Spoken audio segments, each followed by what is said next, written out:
Have you ever noticed how quickly your mind looks for someone to blame when something goes wrong? Before you even know all the facts, the conclusion's already there. It's a very human reaction. Most of us do it without thinking. Maybe you were running late for work because of unexpected traffic and immediately thought, this is their fault for not maintaining the roads. Or maybe a project didn't go as planned, and your first instinct was to assume someone else dropped the ball. It's incredibly easy to look outside ourselves and assign blame when things go wrong. Most of us do it. It's a very human reaction. But what if that habit, while it's natural, actually keeps us stuck? Blaming is the tendency to quickly assign fault to someone or something without fully understanding everything that contributed to the situation. It's a mental shortcut. It helps us make sense of what happened, but it often skips really important details. When that happens, the result is usually frustration, resentment, or anger. And just as importantly, blaming shifts our attention away from what we can control, our own thoughts and our own actions, and toward what we can't control, other people. Over time, that can create a sense of powerlessness. Blaming shows up everywhere. At work, a missed deadline might immediately get pinned on a coworker. But maybe there were communication gaps, unrealistic timelines, or technical problems no one expected. Blaming focuses on who is at fault instead of on what actually happened. You see the same pattern in teams and groups. A game is lost, and everyone blames one player. A group project falls apart, and each person points at someone else. It's especially common in relationships. Arguments quickly turn into, you always do this, or you made me feel this way, without stopping to consider stress, misunderstandings, or our own responses and reactions. It even shows up in personal growth. Fail an exam?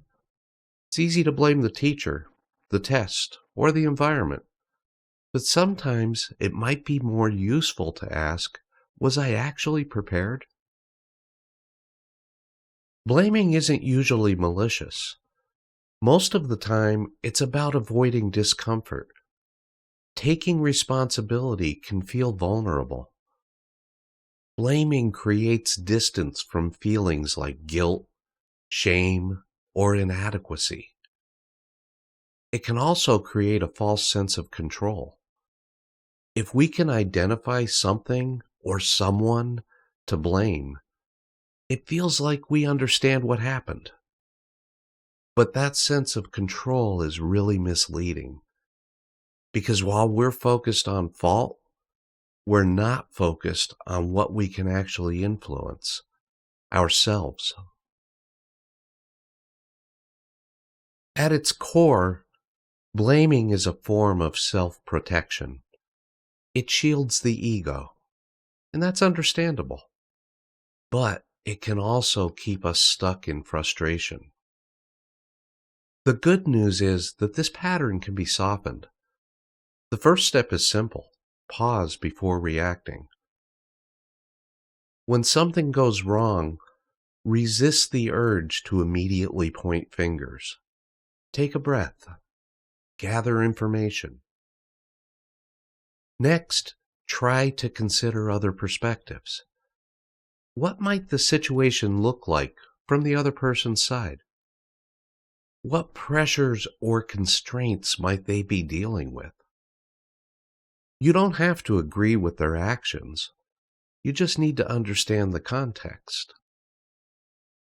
Most importantly, shift the question from, who's at fault to what can be learned, or how do we prevent this from happening again. That shift moves you from reaction to problem solving, from resentment to agency. Blaming is a normal human tendency. You're not failing if you notice it in yourself. The goal isn't to eliminate it, it's to become aware of it. Instead of criticizing yourself, just observe the impulse. Notice it. Then gently redirect your attention toward understanding what actually happened. That mindset, focused on learning instead of fault, builds stronger relationships, better problem solving, and a greater sense of ownership over your own life. And that's where real change tends to begin. The moment we stop asking, who's to blame, and start asking, what can I do next, is often the moment we regain our footing. Thanks so much for taking some time to check in and join me here today.